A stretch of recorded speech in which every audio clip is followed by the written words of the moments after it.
Good morning, everybody. So, anyways, as you know, I've been critical of a lot of things about certain people, and you kind of get it. But I'm going to start deep diving into some of the allegations of torture and other things that go on, not according to me, but according to Mexican federal entities like the Comisión Nacional de Derechos Humanos and other state level agencies. Because Ed's math isn't mathing. So let's just start with something right here. Right now, as you can see, I'm on Lex Friedman's transcript right here. And Ed's talking about the Mexican drug war, which is, it's hard to pinpoint exactly when it started because when I was going through training, there was already stuff going on. That he went into training in 2004. So this is Ed on Lex Friedman's podcast, number 346. And so it's interesting because in 2004, Ed's talking about background checks right here at the 41-minute and 18-second mark where he's talking about, or their FBI background check came back negative when they were already training in the training program. So this is interesting that he would say that because he's talking about FBI having conducted background checks and let's see if he gets into C4 here. He does not. I'm probably going to have to cut this out.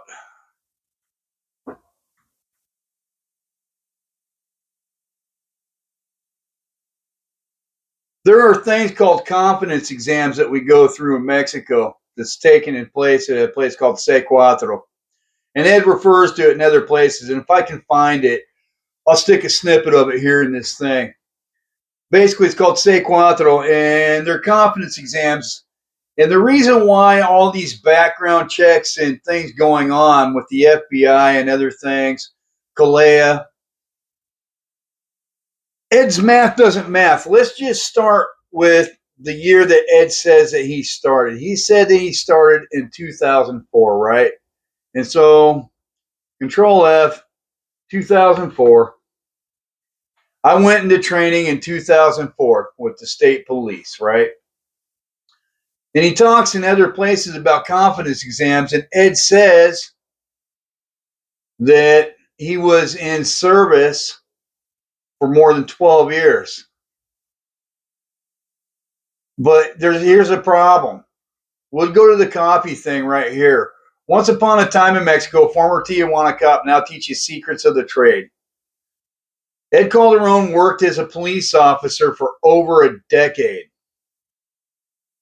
Right? And he's got that right there. And this is David Bruce, March 27th, 2021.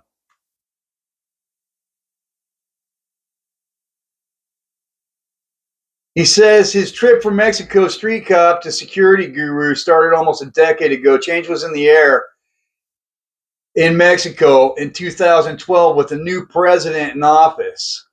One night after a shift, Calderon returned to his station and learned the new administration in Mexico had thrown out an established U.S. law enforcement standard established by the Commission on Accreditation for Law Enforcement Agencies, which is COLEA standard, and rehired previously fired police officers, including many fired for cartel ties, drug offenses, and other crimes. And now they were back in the station with guns and badges on their hips.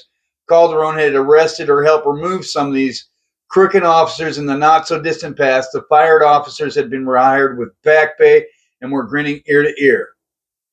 Pay attention, because this is where it gets slippery. Ed Calderon saying that in 2004 he started training. He says that in 2012, right here, 2012, Calderon was called into a supervisor's office. The supervisor said they would be focusing on efforts on one of the cartels operating in the area, which meant only one thing. They were on the payroll of the other cartel. The supervisor was waiting for him to say a word or give a sign that he was on board. It was an unspoken ultimatum. You can take the silver, you can take the lead, plato, plomo. Calderon said that he would think about it. He had spent more than a decade working in counter narcotics. Well, if you start in 2004 and it's 2012, September of 2012 to be specific, then you spent more than a decade working in counter narcotics. How'd that happen, Ed? Because 2004 and you're still in training, and now it's 2012. That's 8 years, maybe 9. How is that more than a decade? So, and it's definitely not 12 years. So you said you would think about it, spent more than a decade working counter narcotics, organized crime investigations, and public safety in the northern border region of Mexico. That night he left his uniform and his life behind and slipped across the border. So this is important because in 2012, there are people that are sitting here that have interviewed Ed, talking about Ed having spent 12 years in other places. We'll just go right here.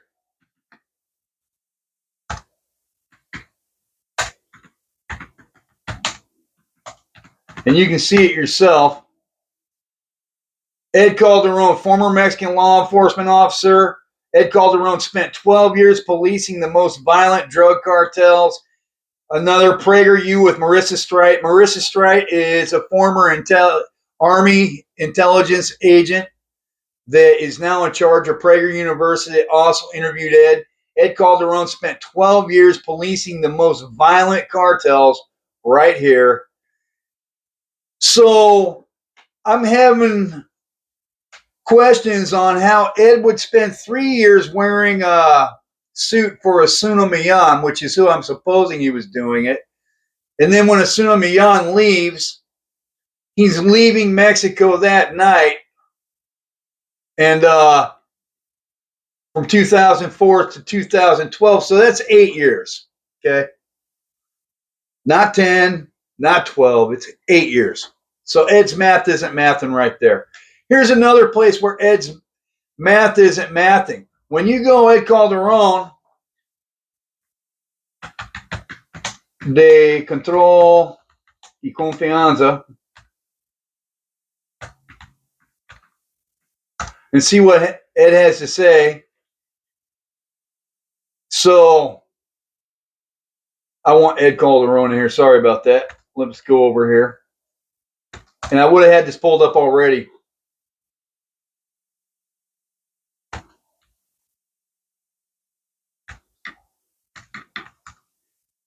And so, oh, is that on images? No, it's not. Let's go to C4. So there's not a lot of good stuff on here. I'm going to cut that out. Anyways, when you look at when the pruebas de control y confianza, the confidence exams that Ed's talking about in other places for the police, Ed did go through them. He would have had to have if he was state police. But the thing is that they didn't start until November of 2008 with Vigésima Quinta, the 25th session of the Public National Security National Council, when they approved the national model of evaluation and control de background checks. In English is the easiest way to say it. So when Ed's talking about the FBI conducting background checks, and right here, their FBI background check came back negative. He's talking about in other places where people are dropping out of training because their background checks are coming back from the FBI and other things, acting like he's going to C4 at this time when he's going through training. And that's just simply not true. It's not true because even though there are background checks, the control and confidence exams didn't exist at that point in time because the national law requiring them to exist didn't exist at that point in time. And in fact, the same law that Ed's referencing where the Supreme Court in Mexico found it unconstitutional to fire someone over a polygraph test, which is part of the control and competence exams. It's creating a problem, but I'm going down a rabbit hole already just with this. Let's get into the torture allegations. So Ed and when he's on golf and he's talking about 60 people being in his generation, 7th generation Baja California State Police. Then they lost a bunch of those, and his generation went to 40 or 45 or 30 or 35 or 21 to 25 because he's all over the map with it. Ed's math isn't very good. Let's get into some other stuff. So I'm going to close out the Lex Friedman thing, and I'm going to close out when the Pruebas de Control and Confianza started in November 2008, almost 2009. And I'm going to get out of this. I'm going to show you right here Osuna Milan, who is probably who Ed may have guarded, was in office from November 2007 to 31 October 2013. So that's the administrative change that I'm talking about. And the guy below him, Eugenio Elordoy, I have a problem saying his last name. This is Wikipedia. It's not written in Spanish. And if it was, you would see that this guy actually has 2 last names, Eugenio Elordoy Walther. But let's go back to Millan. I want you to notice that Millan, Jose Guadalupe Osuna Millan, has also 2 last names because this is going to become an issue in a little bit. And he was out of office 31 of October 2013. So when Ed's called into the office, it would have been around this time. And if you look at 2004 to 2014 would be 10 years. But that could be somewhat believable, but how it jumps from 10 to over 12 or whatever, like we just saw in other places, that's stretching it a little bit. So, and Ed's right here. For over a decade, Ed Calderon worked in the fields of counter during my 12 years of active and now over 20 years. So right here on Instagram, Ed's got it all over the map,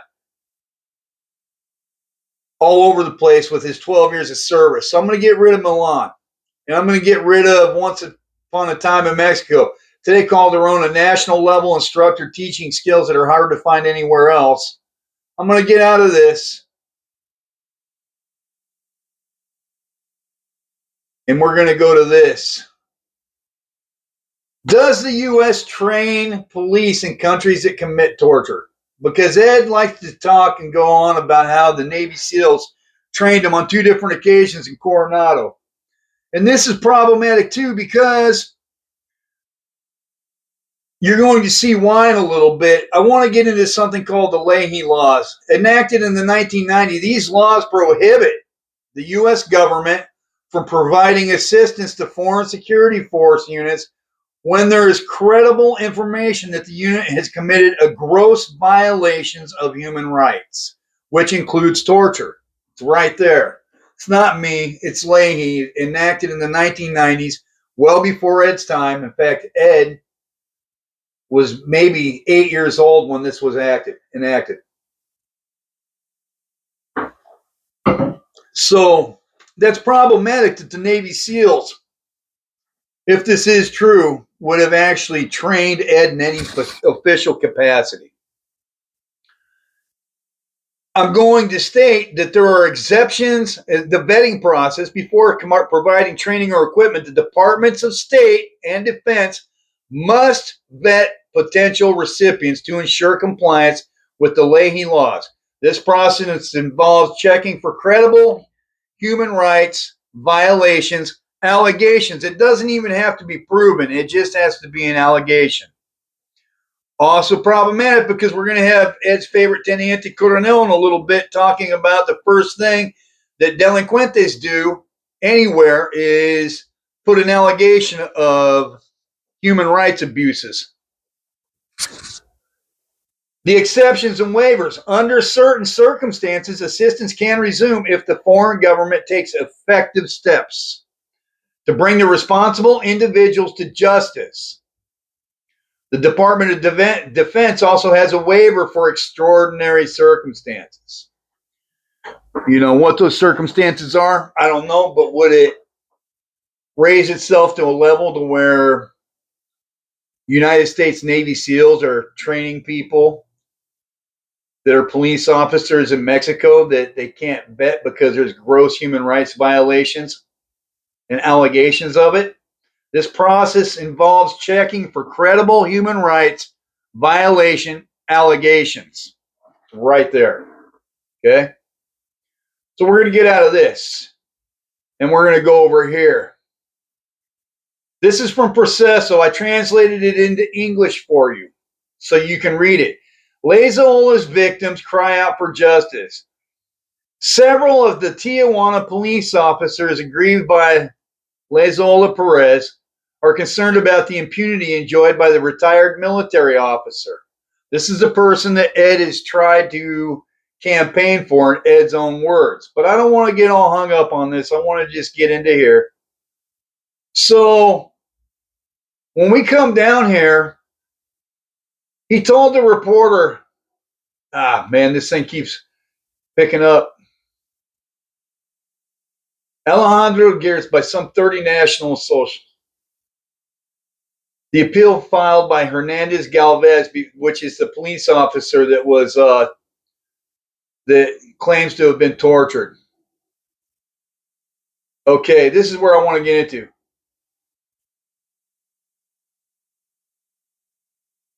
The document's proponents maintain that as Secretary of Public Security in Tijuana and Ciudad Juarez, I can't go over it because it's going to do this type of stuff. Actually, I can. Well, I'll just read it right here. The document's proponents maintain that as Secretary of Public Security in Tijuana and Ciudad Juarez, Leahy accumulated 27 recommendations, which are allegations of human rights violations, 3 of which were issued by Baja California State Human Rights Commission, 3 by the Comisión Nacional de Derechos Humanos, which is the National Commission on Human Rights, and 21 by the Chihuahua State Human Rights Commission. The letter's signatories also emphasize that in Baja California there are 21 preliminary investigations underway in the common courts in which he's accused of possibly committing the crimes of torture and homicide. This is Ed's beloved lieutenant colonel that he's talking about. He's talking him up. And when we get into Leahy's actual career, the amount of time that Ed actually worked with Leahy also is it's doubtful. It's doubtful, not doubtable, doubtful that everything Ed said about that is true, just because of the way the Leahy jumps around from Baja California to the southern state of Chiapas, back to Baja California, over to Ciudad Juarez. Leahy is all over the map, and a lot of it's provoked by stuff like this, allegations of torture. And we're going to get into a very specific case here in a little bit, so bear with me. So 3 investigations remain open in the federal court for his alleged collaboration in the crime of torture with members of the 28th Infantry Battalion based in Tijuana, right? So he's already got issues there. The 2nd Military Region and or the federal police. To date, they had several of these complaints have not been reported to either the local or federal judiciary, which gives rise to an unjustifiable situation of impunity. We're going to get into some more stuff. Leahy Corp, which is owned by Teniente Coronel Leahy, the situation is more serious. 115 preliminary investigations for abuses were open there, 15 for homicide. All are in the common jurisdiction. Just like here, the man enjoys impunity.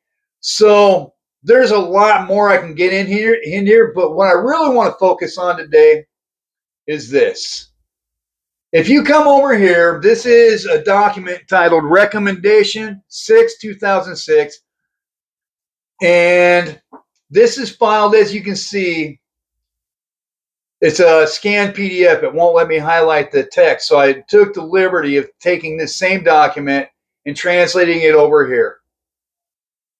And it's right here. Here's the top. So you can see it. This is a document that is talking about specific state agents and agents of the federal preventative police and the state preventative police. We're going to read it. We're going to get into it.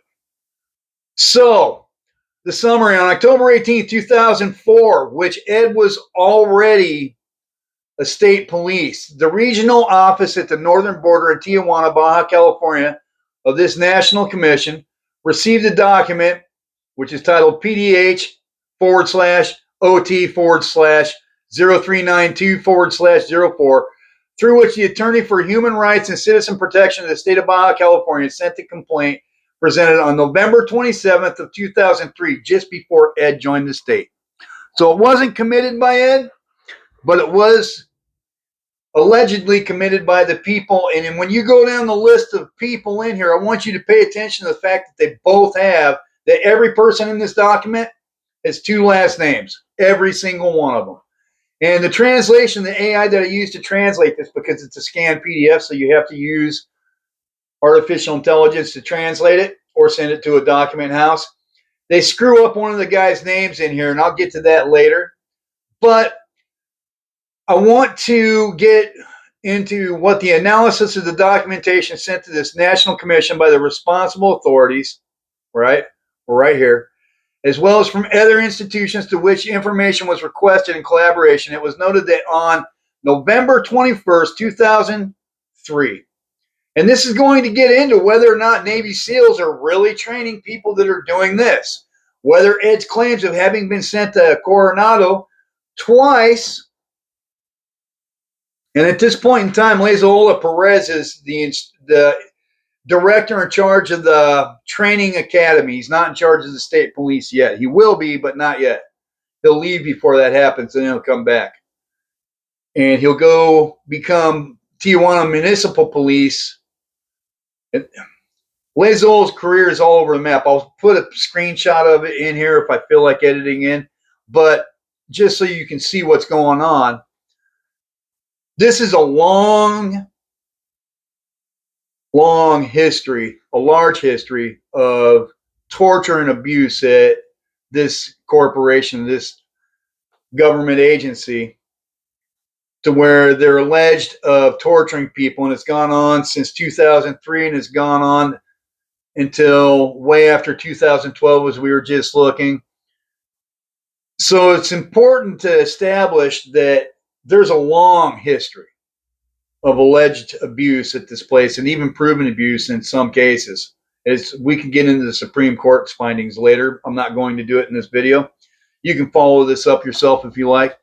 But what we're establishing is that whether or not the United States government, in confirmation with the Leahy laws, would actually allow Navy SEALs to give training to people that can't really be vetted, because even Ed himself will be like, these people will fail their confidence exams and then come back, as he states later, or he just stated, we stated it earlier in this video, and these people, the Navy SEALs, are going to open themselves up to have these people come in and learn their tactics, learn their identities, learn all this other things, when that can easily be transmitted to the cartel. You make up your mind about that, because to me, the math's not mapping, Ed. Mathin, I would love to have this conversation with you in public, in front of other people, have a debate with you. But you won't do it, so I got to do it here. I have your cheerleaders coming down in my comment section, but they're not going to be able to explain this. So, Ed was just on Julian Dory talking about how they love to play Guns N' Roses. Sweet child of mine, sweet child. And then Julian Dory says, oh, they're covering it up. They're covering up. They cover up torture in Mexico. Torture in Mexico is a reality, man. It happens. I'm going to go out on a limb and say that it happens daily. I've seen evidence of torture happening so many times. by the cartels or have heard of it in other places. So many times I can't even count all the instances of it. So let's get into this. It is noted that on November 21st, 2023, the person that's making the allegations against the police, was performing carpeting work in front of his home. Broad daylight, performing carpeting work in the street in front of his homes with some friends when around 12 people dressed in civilian clothes arrived. Some of them handcuffed and dragged him into his apartment. Where? Not a house, an apartment. Why is that important? Well, because they're not playing Sweet Child of Mine to cover up the screams and other stuff that's going to be happening shortly. And asked him where he had the drugs, and one of those individuals hit him with a metal hammer on the head. These are Ed's compañeros, okay? On the head while asking the same question, subsequently inflicting various contusions all over his body with the same object. They threw him on the ground, or threw him on the floor, covering his face and head with a towel, throwing water on him, while the victim lying on the ground received kicks in various portions of his body, or parts of his body, for approximately 15 to 20 minutes, until he was left unconscious, and they previously threatened him, telling him not to act like a snitch, or he would face the consequences. Upon seeing such acts, his friends called an ambulance. So his friends actually witnessed this, okay? Upon seeing such acts, his friends called an ambulance and contacted the victim's employer, who reported the events to the Attorney General's office by phone and went to the Attorney for Human Rights and Citizen Protection of the state. So this is right before Ed started. And as we saw in the other document, maybe I shouldn't have closed it, but Lezola and Lezola's subsequent security companies have more than 100 human rights abuses cases against him, spanning into 2012. I should have left it open. In fact, I'm going to go back and screenshot it in this video and stick it here so you can see that for a decade, this guy's had allegations of abuse against him, and has stated that everybody working in public security has allegations of abuse against them, because the first thing someone that's accused does in Mexico is make a claim of human rights abuse. Teniente Lezola Perez's words, not mine. You can look it up. Go back in the video and read it. So for more than a decade, there's allegations of torture going on when Leahy's laws have already been in existence. And so the Navy SEAL is going to start training Ed on 2 different occasions at Coronado Island, and Ed doesn't even remember what years he was there when he's asked by GAFE 4023. And Ed doesn't know what Master Chief signed his certificate, but he wants Scott Babb to sign a letter stating that he's done Libre knife fighting training so he can take it back to the police in Mexico. But Scott Babb doesn't know Ed's mother's last name. This is getting murky quick. Okay, so let's go down here. The Attorney General's office in the state of Baja California initiated an investigation. Blah blah. And during the course of the same, it was submitted to the criminal judge on duty, and I exercise criminal action for the crimes of qualified injuries and the abuse of authority against. Here we go. Ed Calderon, as you all know him. Let's look at what some of his co-workers' names are, of which I've already got some interaction going on with some of these people. One of whom, the second one to be listed, is already subsequently accused of murdering other people. But the first one is David. That's his name. Here's his last name, Felix Solario, right? 2 last names. The next one, Rodolfo Ochoa Bustamante, 2 last names. Here's another one. This is the one that it messed up. I'm going to show you in the document because I want you to see it. Ernesto Adelmo Garcia Perez. And here it left out the M and replaced it with an N. So Ernesto Adelmo Garcia Perez. 2 last names, Ed. Jesus Ricardo Gil Ledesma. 2 last names, Ed. Belonging to the State Preventative Police of the federal entity. And then we're going to get down here. We're going to go in some more because there's federal agents here. Let's see if their naming system's the same too. On April 16th, 2004, the director of the previous investigations of the Attorney General's Office of the state sent the Attorney General's Office to the Republic. And the reason why I'm going into such detail on this is because I've seen people on Reddit and other places talk about they never prove anything against Ed. They never seen any evidence. So here's the evidence if you want to take the time to listen to it, since you guys are all smug on Reddit and subreddit stacks, this type of thing. I'm taking the time to spell it out for you if your AD&D doesn't get the best of you. It's right here. So, how it is that the United States is going to violate its own laws with Leahy when there's credible allegations of human rights abuses right here against this specific entity, against these people, and their names, how they come out, and Ed doesn't want to name himself, but Ed's with Marissa Strait, the Army intelligence lady. He's with Donald Trump Jr. on Adam Carolla podcast. He's with Representative Dan Crenshaw, around members of the Secret Service, around members of the SEALs, and all of this, presumably through Libre knife fighting. But nobody's ever validated this guy in anything that he says because they don't speak Spanish. And it's unfortunate. You need to speak Spanish, man. Half our country, I'm going to leave that one alone. It's another rabbit hole. So, here we go. The Attorney General's Office of the state sent to the Attorney General's Office of the Republic a certified copy of the aforementioned investigation since public servants of the Federation were involved. In response to such referral, the delegation of the attorney, sorry, my mouth is tripping. The delegation of the Attorney General's Office of the Republic in the state initiated the previous investigation, 359/2004, which was submitted to District Judge on July 5th, 2005, for the crimes of injuries and abuse of authority against, here's the federal agents, Norberto Arellano Herrera, 2 last names, Rogelio de Jesus Blanco Rodriguez, 2 last names, Enrique Mateos Moreno, 2 last names, Gilberto Meraz Trejo, 2 last names. You hear me, Ed? There's a pattern here, dog. Benjamin Tejas Vega, 2 last names. What is it with all these people having 2 last names? But Scott Babb needs to write you, Ed, a certificate of training from Libre knife fighting, but he doesn't know your second last name. You special? So, assigned to the Federal Preventative Police and requested the issuance of the corresponding arrest warrants.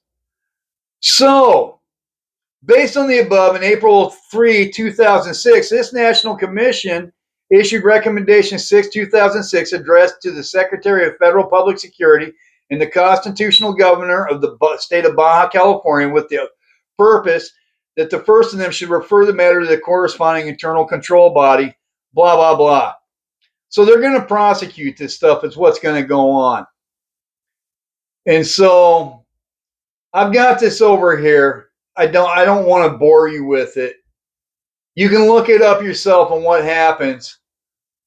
So this is something that's gone on for a long time. And when we go over here, I could show you, you know what, I'll stick it in the thing so this video doesn't drag out to be super long. Right now, it's right at a half hour, just over. So basically, here's what's up, man. You have a guy, you just saw an actual Mexican document, emitido, transmitted or issued by a major Mexican entity that tracks thousands, if not tens of thousands of allegations, maybe even hundreds of thousands in the Republic of Mexico. List every single person that was involved there with 2 last names, but Ed's got 1. That's the first thing. You also have a guy with 1 last name, who's Ed, talking about the United States Navy SEALs having trained them in direct contradiction and violation of United States law, Leahy laws, which does not require a conviction, just the mere allegation of torture happening. And you have this reported in major Mexican news sources, not like Katerina Schultz, but by like major newspapers and government bodies themselves, a decade long, if not longer, allegations of torture and other instances where people have actually been proven to be guilty in it. It happens. So when I'm sitting here and I've got people in my comment section who are all Ed cheerleaders talking about this guy more than 12 years, more than 10 years, was it 8 or 9, Ed? Because on 2012, that same night, you're back in the United States. How did Ed get his visa when he didn't marry his wife until he's 10 years into it? Ed, were you even a cop when you married your wife? Because according to that article, which you could have called the guy and corrected, the one by Mr. Bruce, you never corrected it. It states that you were an officer for 8, maybe 9 years, dude. So how do you marry your wife into it 10 years into it? You know, can we pull that up real quick? Let's just see if we can pull that up. Let's go Ed Calderon.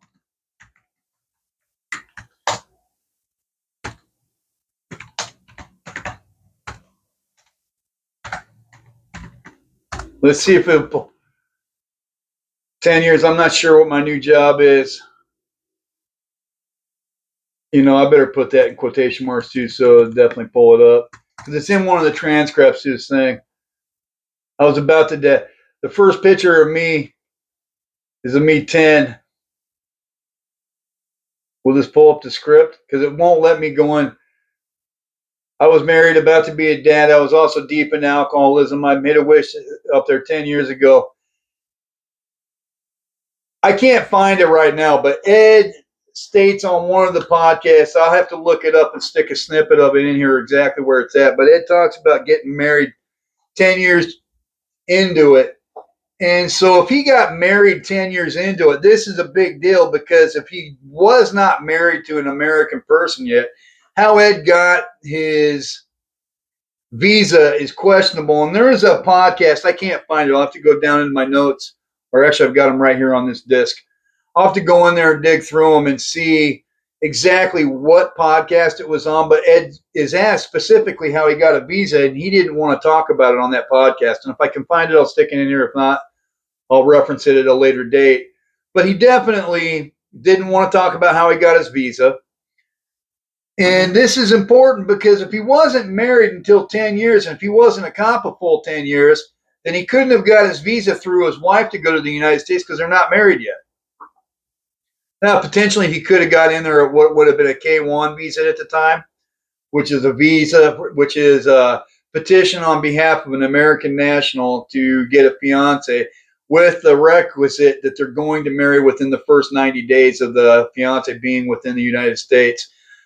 So it could have been a K-1 visa. They've since changed that to CR1 and PR1, conditional, permanent, depending on length of time that you've been married or whether you are married.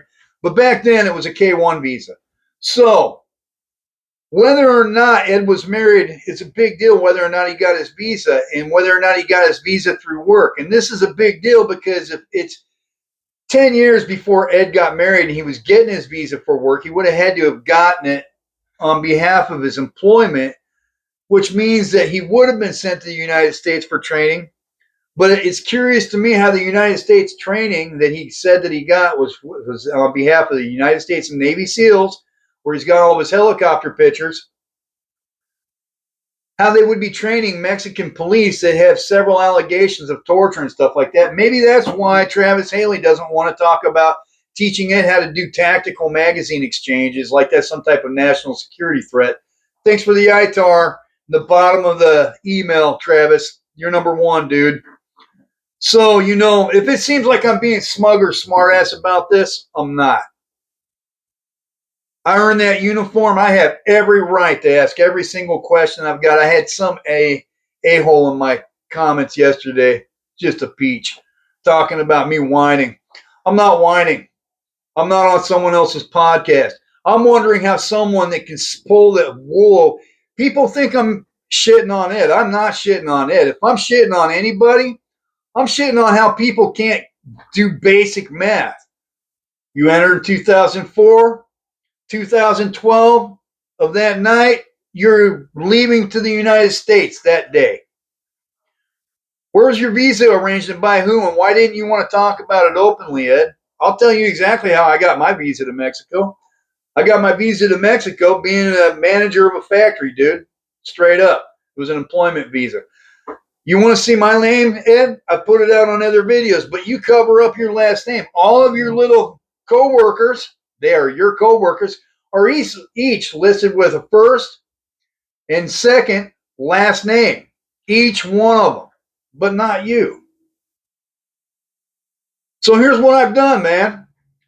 I've started talking to some of your old co-workers, offering them some money to spill the beans on you.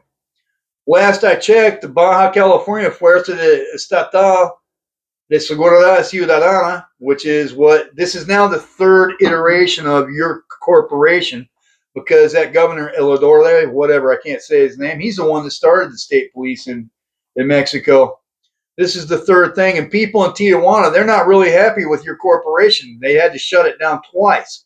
The third incarnation of that entity, admittedly, is on behalf of Morena, which is a leftist, left-leaning, extremely left-leaning political entity in Mexico that wanted to restructure everything. So I get it. But what happened with the first two, Ed? With the first one? You guys weren't well liked, man.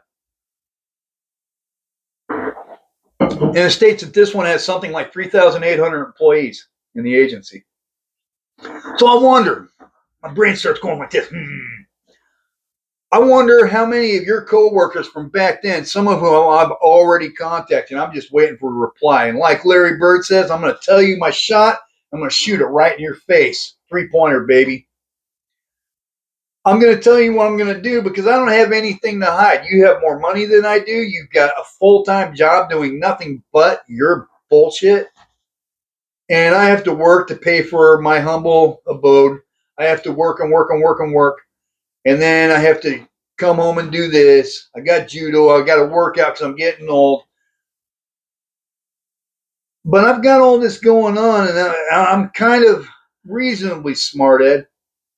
And I'm having a hard time wrapping around how 9/11 happens. And then you wait 2 or 3 years to go into the state police like you weren't going to school. Or what happened with that? I brought that up before.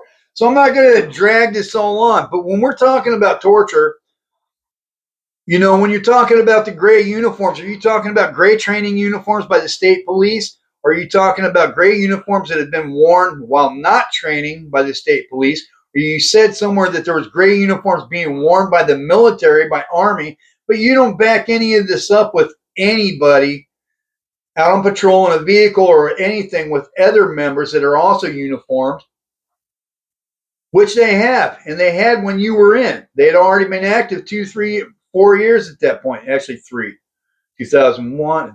I've got it somewhere. I'll put it in here. 3 or 4 years they were already active. So they would have definitely had uniforms with patches on it and stuff like that when you got in. Because by the time you finished training, it's almost 2005. So there's your math, Ed. Ed, here's what I'm going to do. Here's what I'm going to do, because your math clearly, if you contact me at dave.franke, F-R-A-N-K-E, so D-A-V-E .F-R-A-N-K-E at davefranke, DAVEFRANKE.com, send me an email. I will buy you a subscription to Udemy or whatever and get you a math tutor, because your math is it's messed up. And for all you Ed cheerleaders, if you guys want some help with that too, maybe I can help you out also, because your math skills need some work too. I'm not shitting on Ed. I'm questioning all of you why none of you guys are paying attention to this. He trains with Navy SEALs, but in violation of Leahy laws, says he's in service for more than 12 years. But here he's talking about, and he could have corrected that story. He's never corrected that story. Has been out since 2021. So, 4 or 5 years later. I've got a Microsoft spreadsheet of all the major podcasts, because Ed's been on so many major podcasts numerous times. It's hard to keep track of them all, so I can get the transcripts from all of them and see all the different places where he crosses himself up. But that's another video that I'm working on for later. I'm not doing this to be relevant. My relevancy came in private when I went to Mexico and no one knew where I was or what the hell I was doing. That's my relevancy, and I was there 2012, 13, 14, 15, until the end of 2016. I was there. That's what I was doing. So, I initially went there in 2011, but I wasn't doing my state police thing.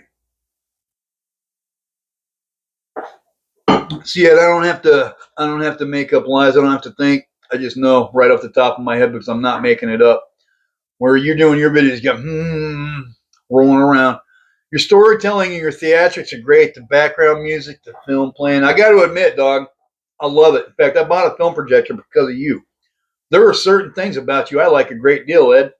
But your math ability isn't one of them. I get paid to do math all day, every day. So when I hear something, I think, Lezola Perez has got all these torture allegations, and you're sitting there trying to get him elected. I stay all the way out of politics, man. But math, this is on Mexican news sites. It's not written up by some Canadian chick with pretty eyes, nice figure, parading around in Mexico on a tourist visa, acting like she's Mexican news, international cartel expert, just like you. You're both. I'm not going to call you clowns. I'm not going to call you names because there are things about you that I respect. I respect your sobriety. I respect your commitment to making money, man. Your hustle game is strong, dude. I respect the hell out of that. But I do not respect your inability to contact or be. That's really just my big ticket item.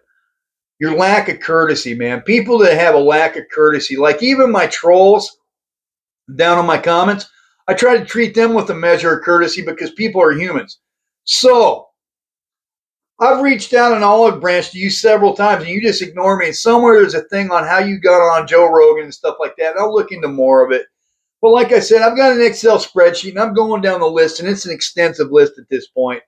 More than 50 major